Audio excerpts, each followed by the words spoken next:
After Snowden came out, we had 15 sweet days of people putting tape over their camera. No. And then right back to whacking off on camera. It's like they forgot all about it. Common misconception is that Edward Snowden left because of ethical issues, but he just couldn't handle all the dongage. The fourth time in the last hour. No, can't be the most free country on earth without removing the freedoms first. Don will be watching men crank it over whatever administration you choose to install. The more we can watch every facet of their life, the safer they'll be. Oh, it's the fifth time today. Remember that guy at the Capitol riot with the horns on his head? Get a hobby. I wish those were the only horns of his I've seen. Now, there's a couple people online that have been spreading the conspiracy theory that we're illegally spying on citizens. Yeah, we are though. So this is what he looks like. I want you to do a deep dive into his cameras. They don't even vote on it anymore. They just keep giving me more and more access. A lot of guys working from home these days, which has not been good for me. Right now, I've got him watching a guy take a dump. Hey, I've been looking into this woman. She's up to something suspicious. You think I can get the go-ahead to check into it more?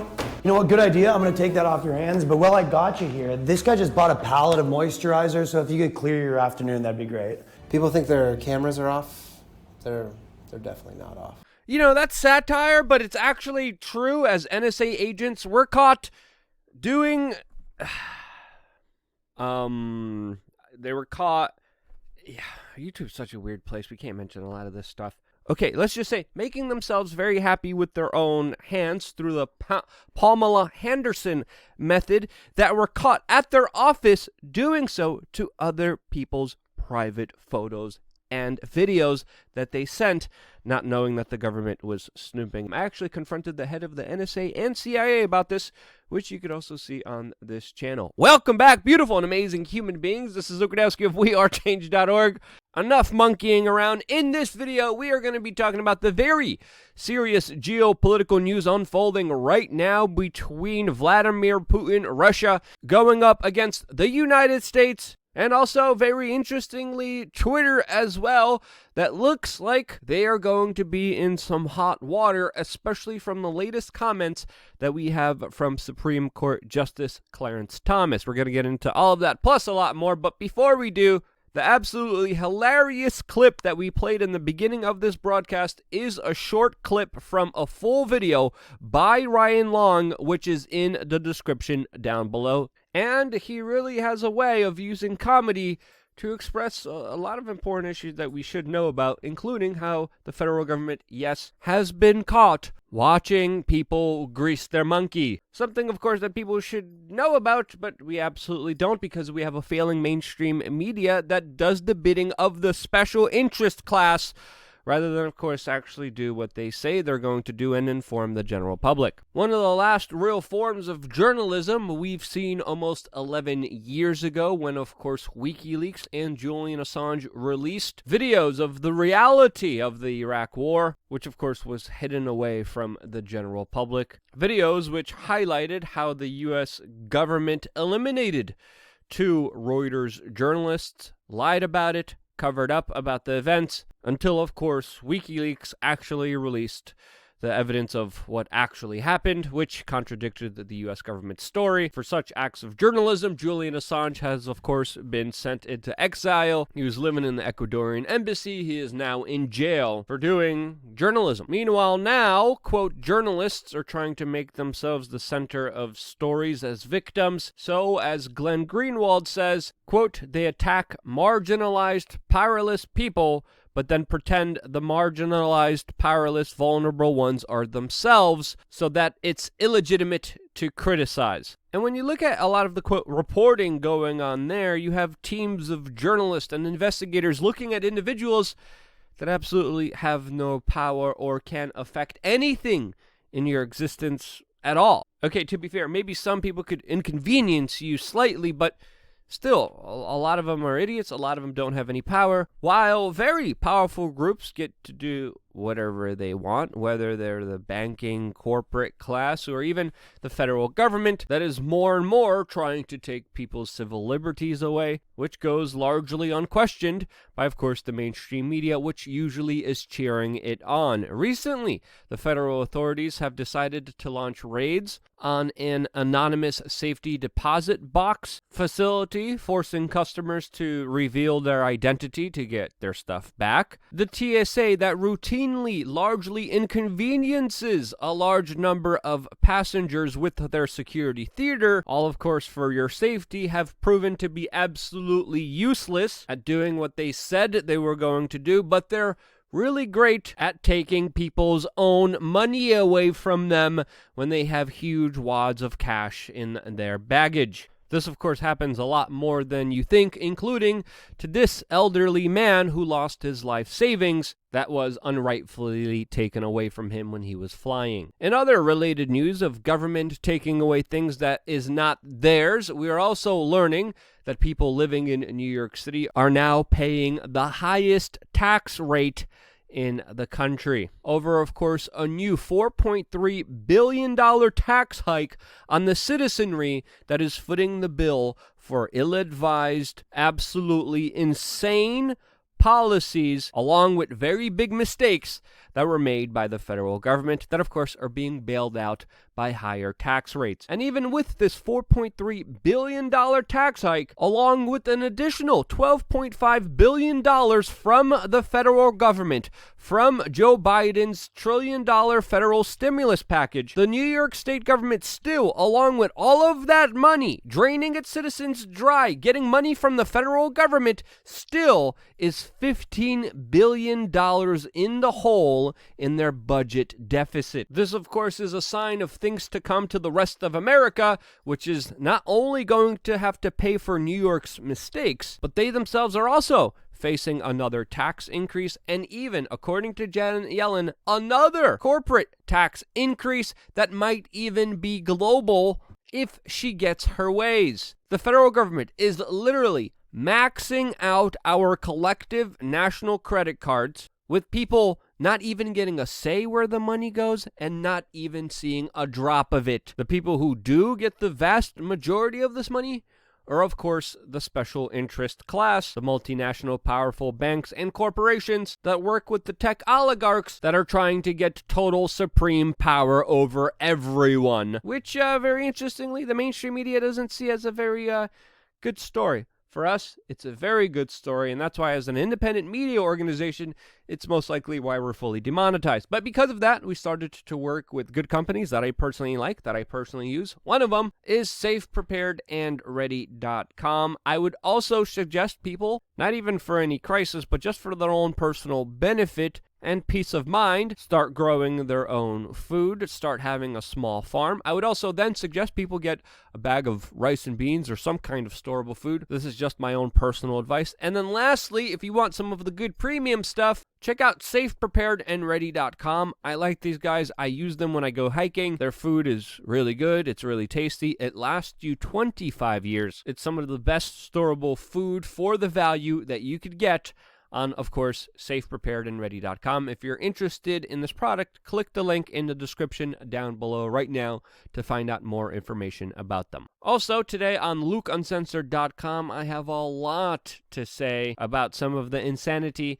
that I can't even address here on this YouTube channel, so stay tuned for even more spicier content later on today after dropping this video on LukeUncensored.com. Now, very interestingly, just a few moments ago, a Supreme Court justice came out in a 12-page letter talking about his concerns with big tech. Concerns that, of course, a lot of people share, and the way that the mainstream media kind of highlights this is, let's just say, very telling to say the least, as, of course, the top article from Google is that, quote, Justice Thomas grumbles over Trump's social media ban. This, of course, after the Supreme Court just vacated a ruling surrounding Trump and his ban from Twitter and Facebook, but this spurred Justice Clarence Thomas to say that social media companies may not have a First Amendment right to regulate speech on their platforms, comparing them to, of course, common carriers and places of public accommodation, which I personally think is a very fair characterization, since, of course, many of these big tech companies are given protection from lawsuits because they're supposed to be free speech platforms. And when they clearly start curating content, when they clearly violate free speech, Justice Thomas is saying, well, maybe then you don't need that free speech protection, since, of course, you're not a free speech platform. And this might be hinting at a major move, which potentially could happen in the future, by the Supreme Court against, of course, Silicon Valley and the big tech monopolies that dominate our public and political discourse in this country and in many other countries around the world. Other countries like Russia, which we're going to be describing in just a little bit, and their fight with Twitter, which is still ongoing. But it's also important to give some context to this story, as of course, Justice Clarence Thomas had a documentary about him censored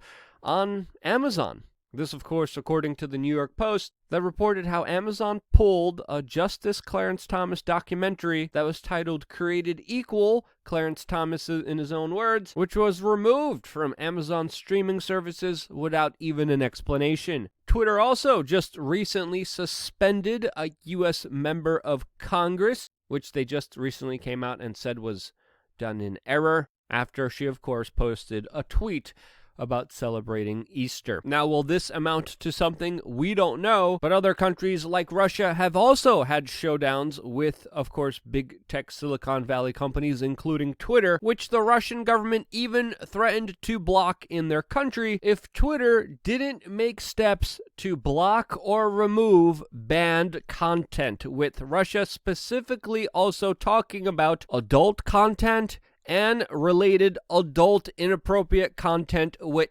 children, which was specifically mentioned by Russia, which the Russian government said was creating social harm in their country. They didn't, of course, just highlight the exploitation of children in unspeakable ways. They also talked about the promotion of bad mental health and, of course, of drug sales. Now, it looks like Russia didn't block Twitter outright, but it is trying to curb its influence, but decided to slow down Twitter for users in Russia, which they say they will continue to do until May 15th, and for right now will not be blocking the platform from its country. Now, Russian President Vladimir Putin is definitely not a friend of Silicon Valley and big tech, as of course he previously launched statements comparing big tech as a legitimate threat to democratic institutions. He, of course, is also trying to warn the world about, quote, U.S. big tech dominance, which he said just one day after his first phone call with Joe Biden that, let's just say, was very contentious to say the least. As, of course, Joe Biden keeps blaming Russia for hacks that even the U.S. intelligence agencies say never happened. Now, before we get into some of the more complicated big mess of a situation that's happening between Russia and the United States on the world stage, I think it's fair to say that the rising influence and power by a lot of these big tech companies is something that is becoming more and more apparent, especially even as Supreme Court justices get censored on big tech platforms. And if you can control the information that people can see, you can control the people. Now, are we at that stage? It's debatable, but I think Putin's wariness of big tech is granted, especially the more political these institutions become. And it looks like Putin is codifying his rule in Russia, as today we are also learning that he signed a law that is allowing him to run for 2 more terms in the Kremlin once, of course, his current term ends in 2024, which would allow him to stay in power in Russia up until 2036. And let's be honest here, that is a likely situation and signals more problems geopolitically between the United States and Russia, as of course just a few days ago the Biden administration announced their unwavering support with Ukraine as they were working to intensify their partnership between the United States and Ukraine, trying to, of course, get rid of any Russian influence in that country. This was met by Vladimir Putin deciding to amass his troops and tanks on the Ukrainian border. The European Union decided to also respond by also pledging their, quote, unwavering support for Ukraine during this massive troop buildup, which is having some people speculate if Russia is about to launch a new offensive into Ukraine. This, according to foreignpolicy.com, is putting the Biden team on edge, as according to them, Russia is testing the waters or, quote, just testing Biden. Now, this is also on the heels of not just a very contested phone call between Biden and Putin, but also Putin on the world stage challenging Joe Biden to an on-air, unscripted debate after, of course, Biden called him a killer. Biden, of course, refused to debate Vladimir Putin on the public world stage, which I would say would be extremely entertaining to see, but also, I bet, extremely informative. Sadly, we will not be seeing that, and now we just have, quote, strategic military movements. As of course in the United States, we hear about everything that Russia is doing, their buildup on the Ukrainian border, their latest, quote, their huge amassing and testing of a huge military arsenal in the Arctic, while of course the United States and NATO are also amassing their troops and engaging in war games that are meant to, of course, saber rattle back against Russia. You usually don't hear about that news in the Western mainstream media. It's happening both ways, both for troubling developments and just escalations between Russia and the United States, which, if you've been watching this YouTube channel, we've been warning you about and telling you that there will be escalations. The escalations will continue from here. There most likely will be some kind of conflict in Ukraine. I think with the way that things are going, it's only inevitable in the next coming months or years. And honestly, things really don't look too good between the geopolitical situation between Russia and the United States. Russia, which could have been an interesting counterpoint against China, but now is turning towards China, which signals more problems for the United States in the long term. So yeah, that's happening. That's my perspective. If you think I missed anything or got something wrong, let me know what and why in the comment section below. I always really appreciate constructive criticism because without it, I wouldn't be here. I like watching the comments some of the times. I'm focusing a lot of my efforts now on Luke Uncensored, talking to the individuals that actually want to be a part of building this independent media organization, so I apologize that I'm not as active in the chat room as I usually have been. A lot of my efforts are, again, communicating with people on LukeUncensored.com, which I'm going to be there right now as soon as I finish this video. Share this video with your friends and family members. It's more imperative, more important than ever. Without you, I wouldn't be here, and this is why I love you guys. Stay tuned for more here on WeAreChange.org.